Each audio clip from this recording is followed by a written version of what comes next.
Okay, so today I'm going to be reviewing this, the 2026 Honda Prelude. And you guys are probably wondering what's so special about this car, and well, it's probably because this is one of the most controversial Hondas ever built. Because originally the Honda Prelude was from 1978 all the way to the early 2000s. But then Honda stopped production of them, and then in 2024, Honda teased the Prelude concept. And as you guys could guess, that thing was insanely viral, and well, no one really thought if it was going to be an actual production car or just stay a concept car, and well, Honda actually ended up building it. And so today's video, I'm going to tell you guys everything you need to know about this car, from the specs, the design of the interior and exterior, and much more. So let's go. And first thing first, we have to talk about the specs of this car because, well, the specs are definitely another seriously controversial thing. Because first, this car is powered by a 2.0-liter Atkinson cycle hybrid system, which pretty much means it's a 4-cylinder engine with an Atkinson system hybrid, and it's 2.0 liters. But, well, that creates 200 horsepower and 232 pound-feet of torque,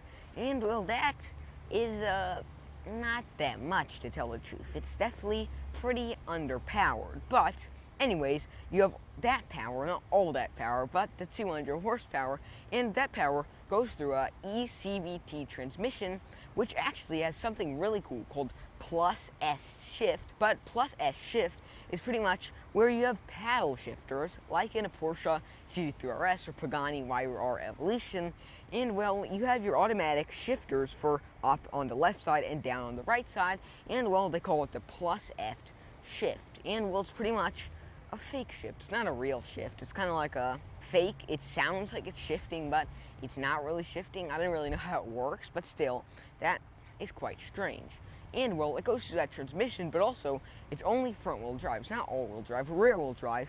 It's front-wheel drive, which is definitely really strange for an American car, because most, at least American market cars these days, especially coupes, are either rear-wheel drive or four-wheel drive. But this, well, that's an exception, because this only has front-wheel drive, actually just like the Honda Odyssey or Toyota Sienna. And actually, Toyota Sienna makes a little more power, which sounds kind of strange, and well, it is. But anyways, that power goes through that transmission and front-wheel drive setup, and will help this car rocket, I guess kinda, to a 0-60 in only 6.6 to 7.2060. Let's just estimate it's 6.5 seconds 0-60, because some tests have been on the lower side and some on the upper side, but let's just estimate right in between.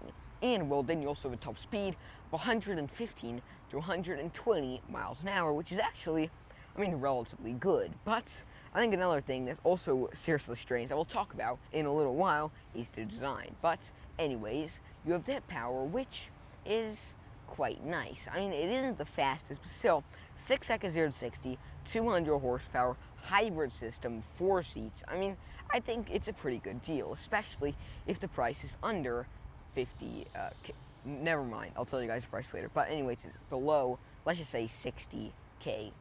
But anyways, those specs are okay. Obviously, it's not a performance car, but still, the specs are pretty fun. I mean, 6 seconds is relatively fast, because like a Sienna actually feels kind of fast, even though it has a 7 seconds 0-60, and well, so 6 seconds can't be too bad, right?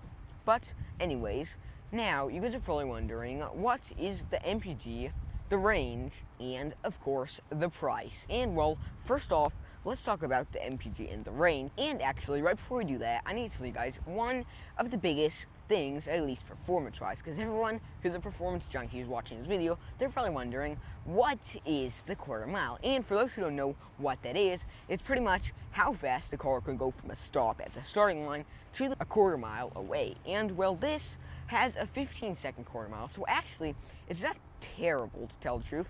This car has 41 miles per gallon city, 46 highway, and 43 to 44 combined. So MPG is crazy good. That's probably one of the best things, at least spec-wise, about this car. Crazy good MPG. I mean, that's better than literally over 70% of regular cars, supercars, hypercars, sedans, coupes, everything you can imagine. This is literally probably one of the longest range coupes in the world, at least that you could buy, because there's something called the Volkswagen XL1, and well, that has 260 mpg, but it's pretty much impossible to buy that because there's only 77 in the entire world, and they actually had a performance version. But anyways, then you also have a seriously good range, which is 435 to 530 miles of range, which for a coupe that could comfortably fit 4 people, or we'll find out if it can, well, that is also seriously good. So this thing definitely shines in the MPG and range test, not so much the power and 0 to 60 test though. But now all I need to tell you guys is one more thing, which is the price. And that's actually not all you guys probably think it is, but before that, I need to tell you guys about the really interesting history. And well, it all started in 1978, because in 1978, the Prelude was pretty much supposed to be a luxury version of the Honda Accord, which was another really nice Honda, and it was also a really good seller. But besides the point, this was pretty much supposed to be a luxury experiment version of the Accord. And well, it sold relatively well. It was actually the reason why pretty much every Honda these days has a sunroof, interestingly enough, and actually it was really, really cool. And well, then in 1983, that's when the Honda Prelude pretty much became a wedge-shaped, sporty, pop-up headlight coupe that is pretty iconic. I mean, it had the beautiful 80s design, pop-up headlights, which personally I love, even though no other car these days have it, beautiful wedge shape, and just overall, it was another seriously cool car. But then, in 1988, Honda actually gave it mechanical 4-wheel steering, which was a game changer, and it pretty much meant, for those who don't know, that it had really, really good steering. It was really interactive, and overall, it could literally keep up, at least steering-wise, with a Chevy Corvette of the same time. So that steering was better, which is also seriously cool. And well, then in the early 1990s, Honda decided, why don't we give it something called the VTEC? So they added a VTEC engine, which was a brand new engine at the time for Honda, and that's what gives us the 190 horsepower screaming 4-cylinder engine that everyone remembers from the early 90s. And then, I guess you could say the final generation, or the last generation before the new Prelude, well, that was called the 5th generation. And well, from 1997 to 2001, well, that was the 5th and last gen of the original Honda Prelude. And well, it first came out with the Honda Prelude SH, which are actually going up in value, and I'd recommend to buy them if you guys can find one for cheap. But anyways, that's besides the point. That was the first ever Honda to have something called ATTS. And well, that pretty much means, and well, ATTS, at least back then, was pretty much an early version of torque vectoring, which allowed the car to be driven like it was connected to rails. So the steering was magnificent. Like literally, it was actually widely considered one of the best handling front-wheel drive cars in the world at the time. And well, that was pretty much what changed everything. But then, after a 23-year nap, Honda decided to bring back the Prelude because people were like, why don't you bring it back? This will be crazy good if they bring a new one. And well, that's what they pretty much did. And that's why I'm standing right here in front of a 2026 Prelude, and in today's video, we're going to be finding out if it's as good as its original predecessor. So we've talked about everything you need to know about this car, at least spec-wise and history-wise. Now there's only one more thing for us to do, which is the price, because this thing starts at $42,000. Not too expensive considering that this thing's range is incredible, its MPG is also incredible, and its performance is kinda sad. But anyways, still $42,000. Comment down below if you guys would buy it for less price, but between $42,000 and $43,000, that's how much this thing costs. Anyways, we've checked out everything you need to know about this car, spec-wise, history-wise, and pretty much everything under the hood. Now let's check out the design of the interior and the exterior, and maybe drive it, but let's go. Okay, and first thing first, let's start off with the front of this car, because it definitely looks not really Honda-y, I guess you could really say. But first, you have this nice little blue strip here. I guess it's supposed to make it look more like a sports car. I don't know really how it does that, but still, it's a cool little feature there. Then you have your nice little lip spoiler here as well. And of course, then you also have your really nice Honda badge right here. And actually, it's not the updated Honda badge. I don't know why they didn't do that, but Honda actually updated their badge about 3 months ago, and it pretty much made it like just way more simple. It doesn't have the outline or anything. It's just a white H, and that's all. So still, that is also another interesting thing there. Then you also come to the side, and you have these nice little headlights here. And actually, you just have one nighttime running light there. You have your nice little side reflector light, actually integrated with your blinker light. Because if you look right here, you have your little blinker light, like tiny little blinker light there, and it's integrated like right in the middle of your reflector light. And then you also have, this is called your daytime running light, just in case you guys didn't know, which pretty much means these are always on when the car is on. When it's off, obviously it's not, but whenever the car is on, whether it's day or night, this is always on so that you could always see the car coming. I don't know how effective that is, but still, that is another cool little feature.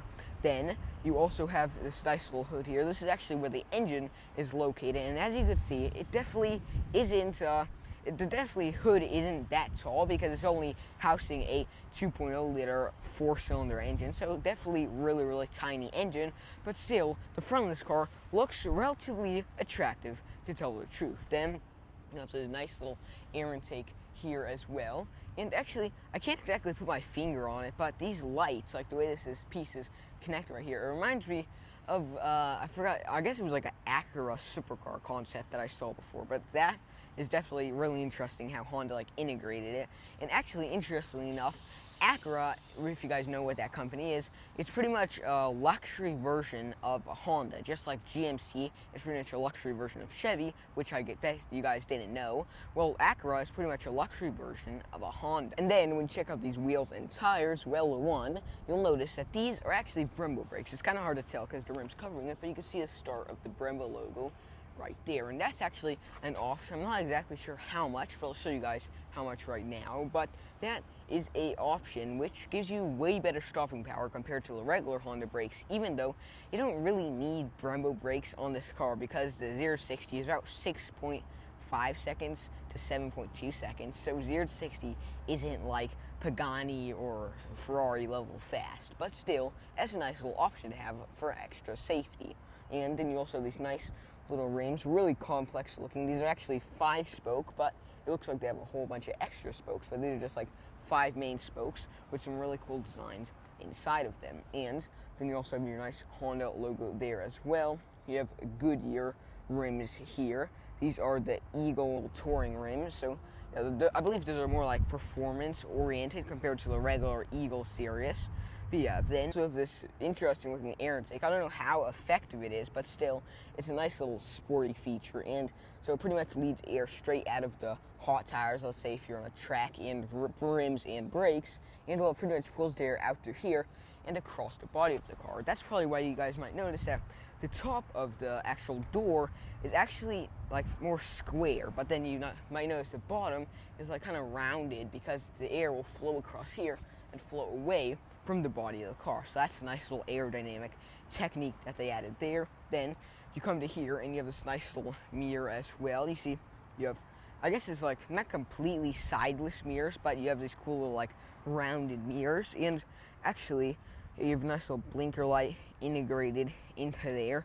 And it might not look like it, but a lot of this car is more like aerodynamic oriented. It's not completely performance oriented, but more aerodynamic oriented, I guess you'd say. So that is also a nice little feature. And actually, then you come to this windshield. You have this nice sloping windshield, and the car is really aerodynamic and sloped, which is also really nice. And actually, if you look there, there's a bubble top, I believe it's called, the bubble top roof, because you see you have like a kind of dent in the middle, and the reason why is so that, let's say you're sitting in here, if you look under here, there's actually more space, like kind of dents under the roof on both sides, but then the center of the roof is just regular height. And the reason why is so, let's say someone wants to wear a racing helmet and they're on the Nürburgring or something like that, well, they can, but also the air just flows straight through the middle and onto the miniature like wing type of thing this car has, so that is another seriously cool feature. Then you also have these cool little Tesla slash Aston Martin slash Rivian style door handles here. But as you guys will see, they open way more strangely. I'm not going to tell you guys interestedly, but strangely.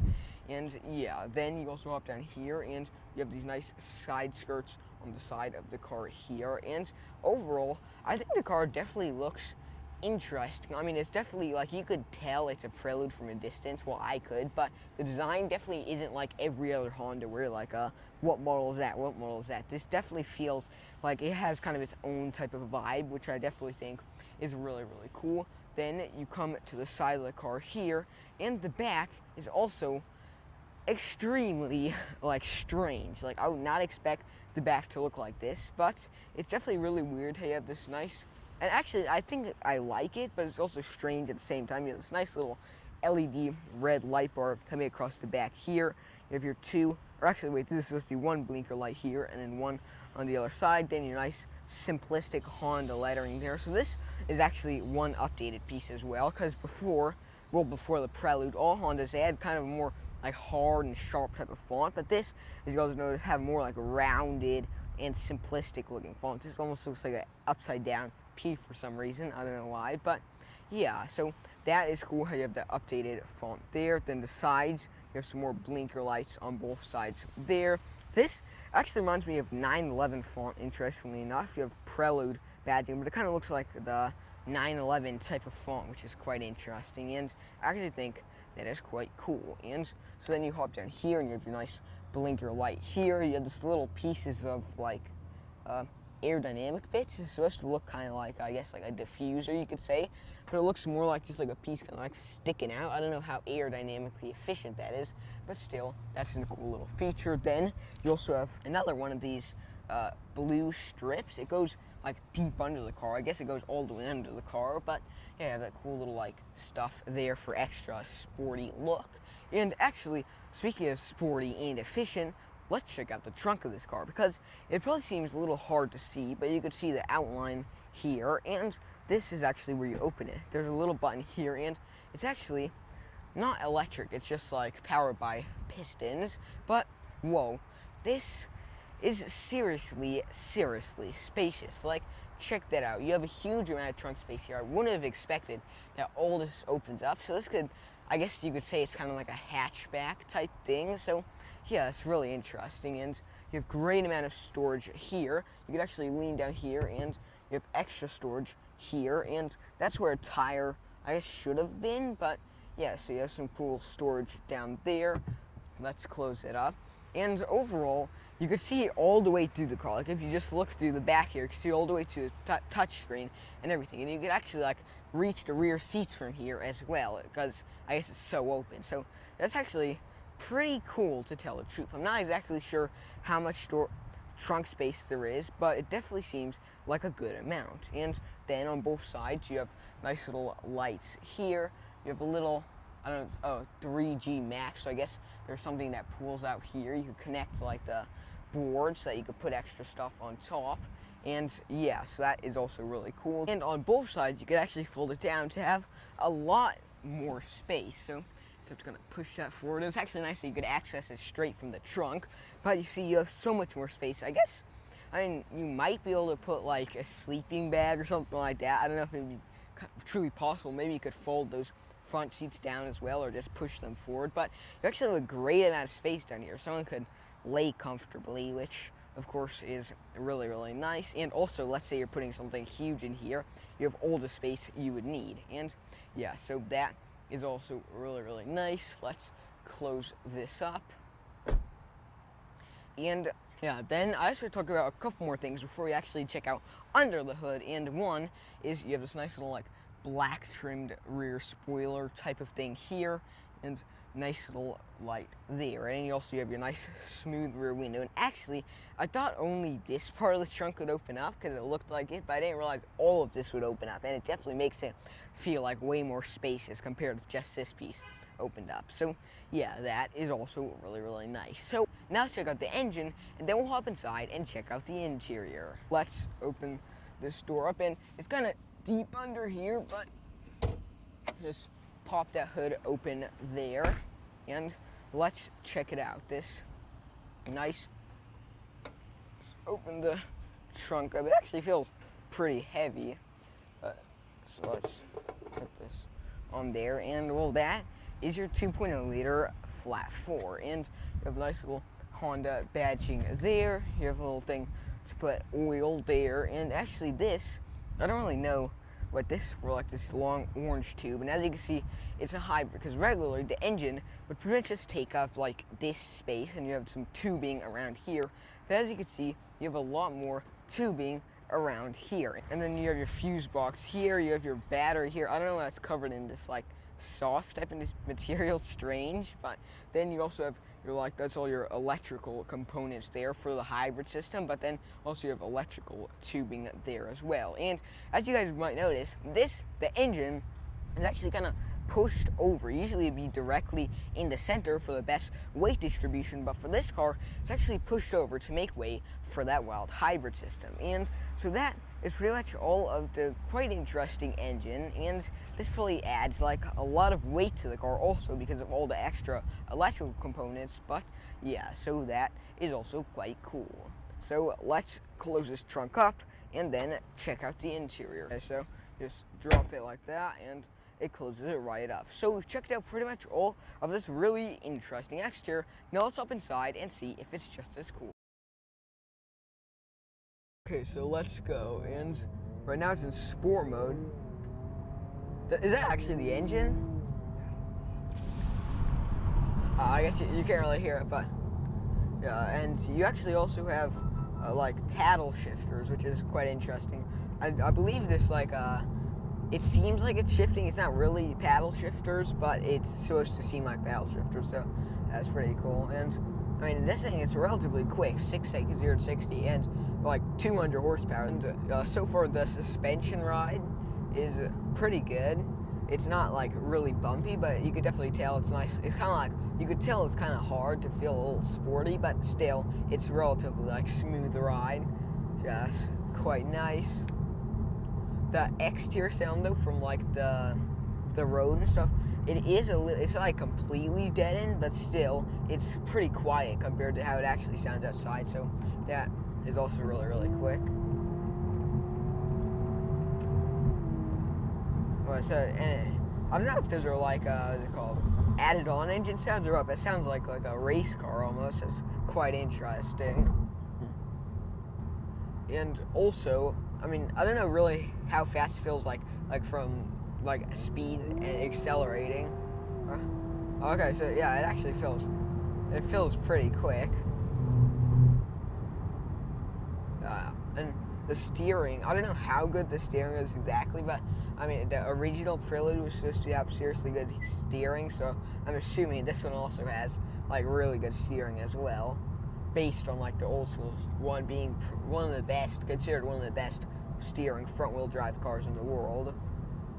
It's actually cool how there's those like added engine sounds whenever like you're accelerating. I guess whenever you're accelerating, like putting your foot to the pedal a little bit like stronger than when you're just going a regular speed, then it adds in those engine sounds, which is pretty cool.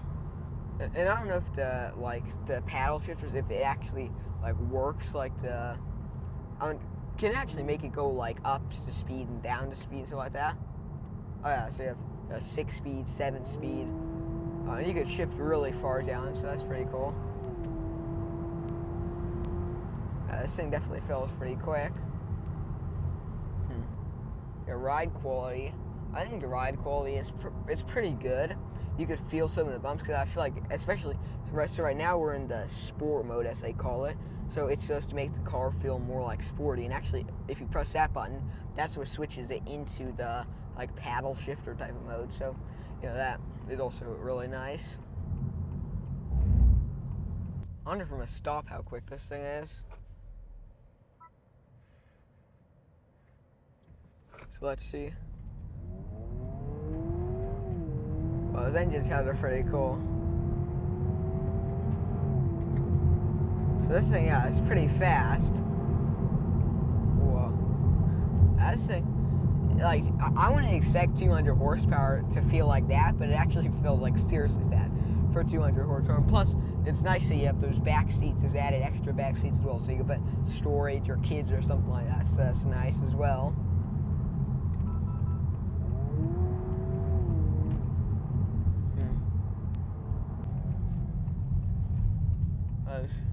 The steering definitely feels really good. Like, this thing feels like it could turn on a dime. And plus, since it's front-wheel drive, where the engine is, the extra power lets it accelerate way faster than like something that, let's say, is rear-wheel drive. So that's definitely quite nice. Overall, like the driving experience of this car, I'd say it's probably like 8.5, which is, I mean, seriously good, because like it feels, isn't it like fun to drive, would you say? Yeah. So, I mean, it's fun to drive. It feels, I mean, 6 seconds 0 to 60 is really good for a car that's 40K.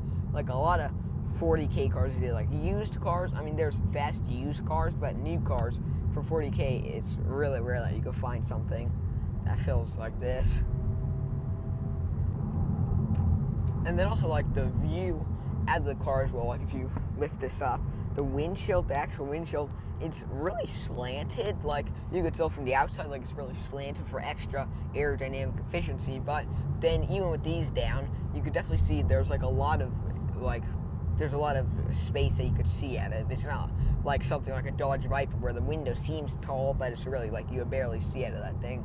And also, the way the seats are positioned as well, I think also plays a huge factor in that, because like they're perfectly, like the perfect height off the ground, so that you have the like optimum viewing experience out of it, so that it also seriously nice.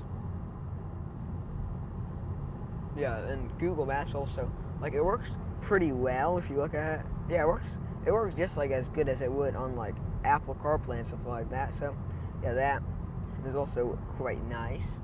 And yeah, and that's probably, like, I don't know if I'll be able to even see another Prelude in the next year or two, just because they're like really rare. Like, this dealership is only going to get one supposedly this year. Like, entire year they'll only get one, so imagine how it is at other dealerships. And so yeah, the driving experience of the car has been really good. The exterior and the driving experience, of course, have been really cool. Now let's check out the interior of this car and see if it matches how good the rest of this car is. So let's go. And these are actually door handles I was talking about. Check this out. Like, it has like this little like top right here, and you have to grab directly under it, but still, that's quite interesting.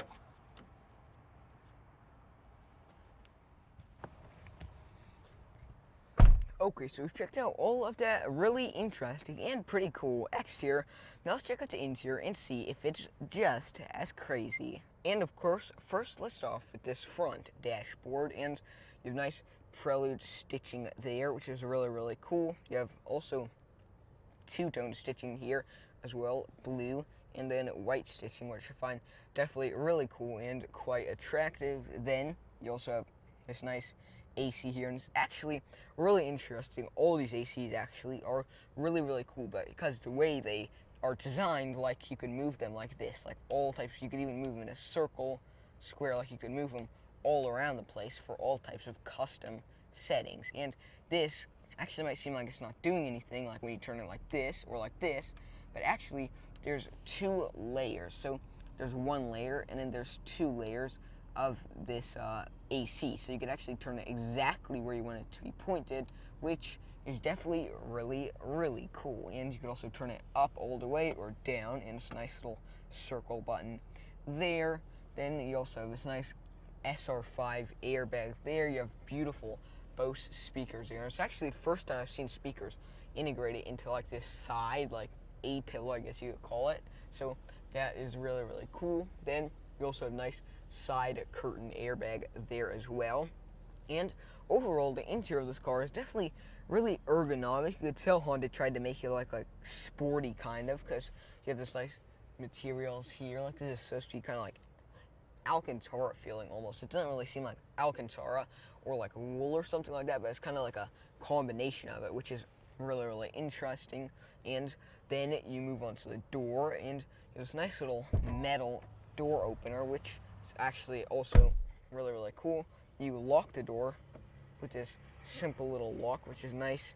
And actually, it's pretty cool how you can like grab it like this and open or closes, so that is also really cool. Then also you have your window opener and closer.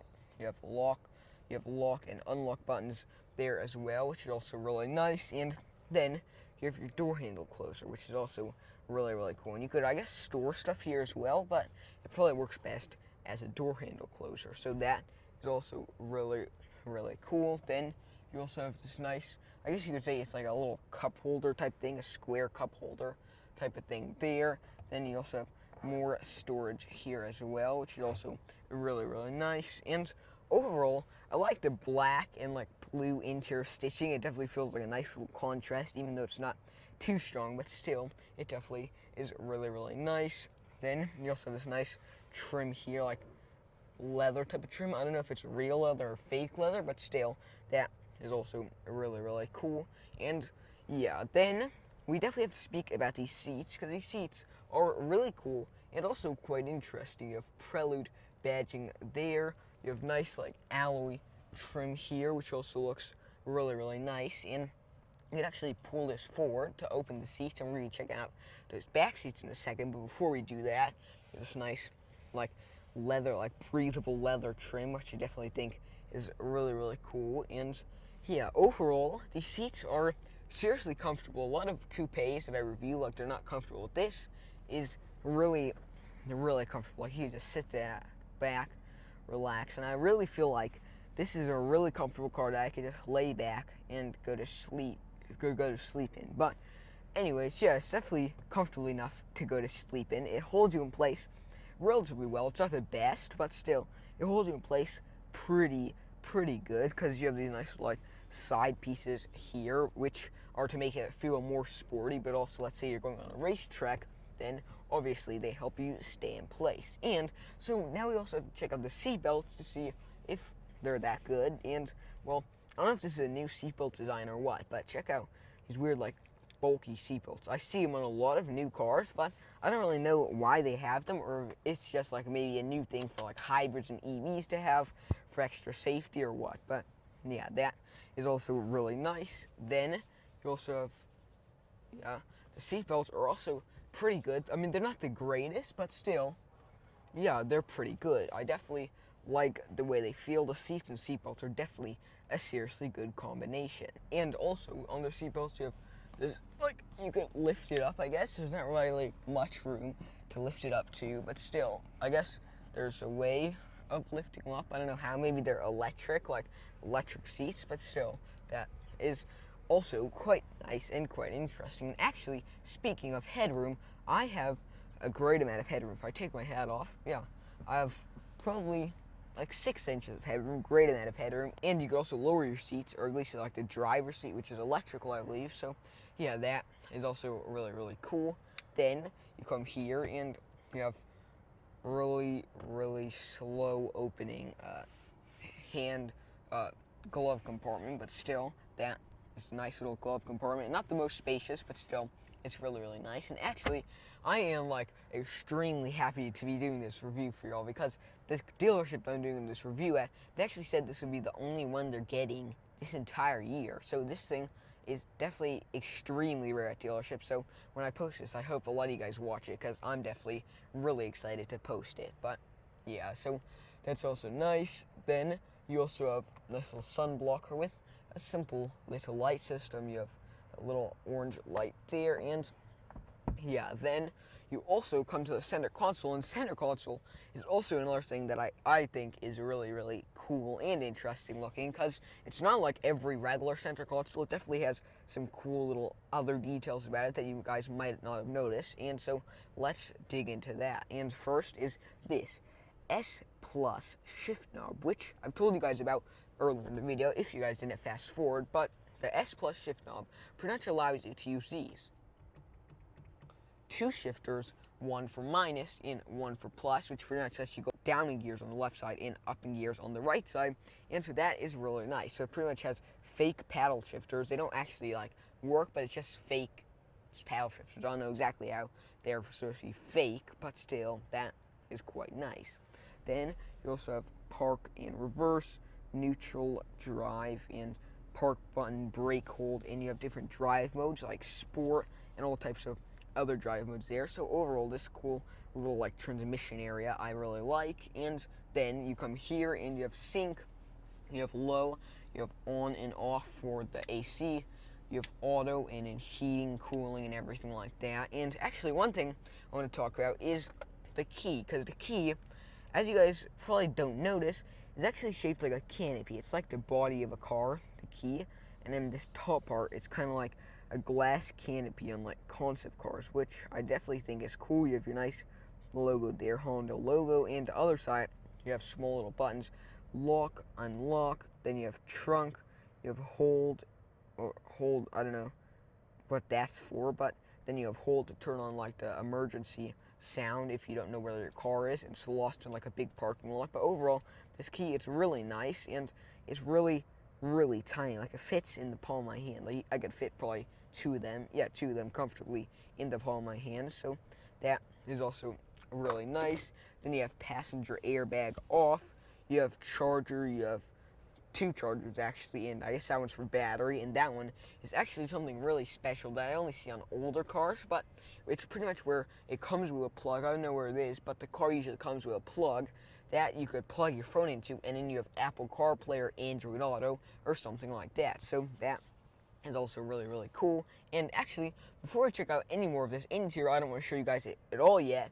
Let's check out the screen, because I never reviewed a Honda before. I'm really quite interested if this thing's screen is good or not. But you have buttons, so you press home, and you have Google Maps, phone, FM, Play Store, Apple CarPlay, Android Auto, Alexa, Google Assist, vehicle settings, general settings, power flow, and everything like that. Then you also have Wi-Fi hotspot, clock, Honda Link, I don't know what that is, and then compass, display mode, and all apps. So you can turn on compass and you can see which way you're turning, which is interesting. And so you could go back, press that, and it definitely doesn't seem like completely new system. I mean, we have to check out the Google Maps first, but let's see.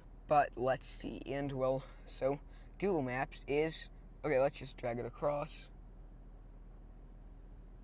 Whoa, it looks like an older screen, like the way it's set up and everything, in the way it's like really glossy, but it's actually really quick, surprisingly. It looks a little laggy actually on the camera, more laggy, but let's put it right on there. And yeah, it's actually relatively good. So yeah, but the only thing, if you press those, you have that old like clicking sound.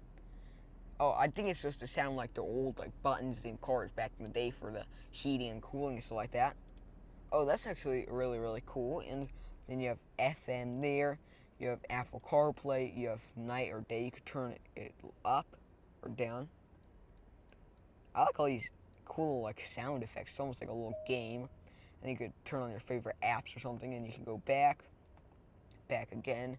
And well, that is pretty much the entire screen. I guess you could also see the time on a clock. You go to menu, date, time, clock, and menu, and overall it's pretty simple. Then you also have your volume adjuster there, which is also really nice, and you could go back or forward on different like sound things. So I guess you could go like really far forward and stuff like that just with the press of a button. So that is definitely really cool, and I like the way it has different colors, like the Google stuff and the phone and FM and stuff like that. It has little colors above it. I don't know exactly why, but it looks pretty cool. And yeah, so take a check there. Pretty much all of that screen, probably the simplest screen I've seen so far, but still, it's quite cool. Then you also have this emergency button. It looks like it's just a part of the trim, but you have your emergency button there. You have some more ACs here and right here as well, and they're actually all preset to be straight, perfectly straight from the factory. So that is also really nice. Then you also have some, this is actually a phone charger, which is cool.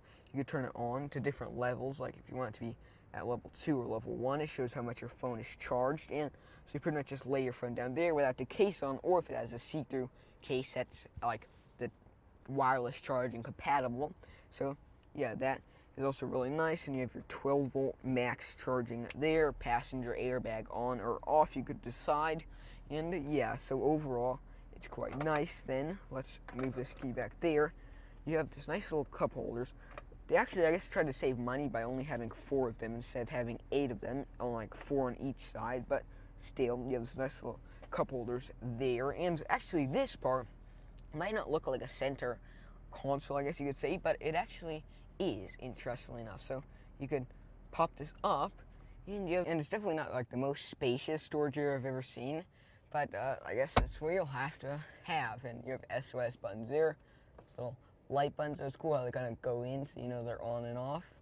And then you press door, you can press on, you can press off, or you could just press door. So when you ever open the doors, then they turn on, and you have your nice little mirror there. And also, the last thing, you have a nice little glasses case there. And so I think we've checked out pretty much all this wild interior. Let's just take out two more things before we hop in the back. And one is this nice steering wheel, nice sporty steering wheel. You have nice blue trim here, and you have your 12 o'clock. They call it the 12 o'clock stitching there, which pretty much means that that's supposed to be the top of your like steering wheel, and so you know exactly where to hold.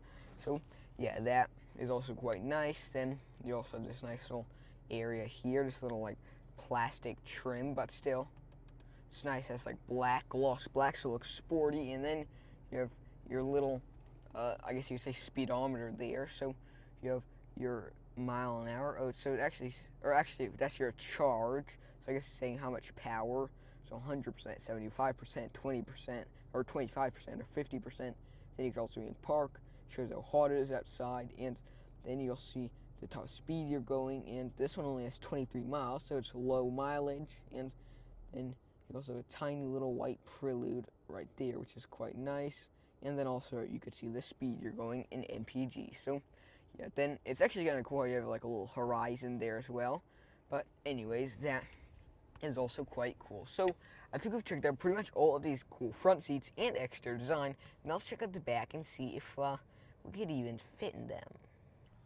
Okay, so now we're in the back seats of this car, and this has actually had to be put pretty forward, the seats, because that's how it regularly is. It'd be impossible for a human being to sit down unless their legs were like as thin as noodles. Maybe you'd have to go through a black hole first before you could fit in that. But you have a little storage area here, which I doubt anyone will ever use because the seat backs are so small. Then you have little, nice little speakers there, little storage area, and sadly no headrest. Head space is okay without my hat on. It's fine, but with my hat on, my hat pretty much has 0.5 inches of headroom, so definitely not the greatest. But you can see straight into the trunk, so that is actually kind of cool. But let's just check out one more thing before we check out the end of our video, which is these seatbelts. And the seatbelts back here, actually, these are like Porsche level good seatbelts. Whoa. Yeah, and so yeah, Porsche level good seatbelts. Actually, instead of the front, you have better seatbelt in the back. A little Honda window, and well, that is pretty much all. So now let's hop out and near the end of our video. Okay, so I hope you guys liked this video. Remember to like and subscribe, Xaaron Reviews, and also check out my X and Instagram with the links in the description below. And also share this video with your friends and family. And so I hope you guys liked this video. Remember to like and subscribe, and I'll see you guys next time.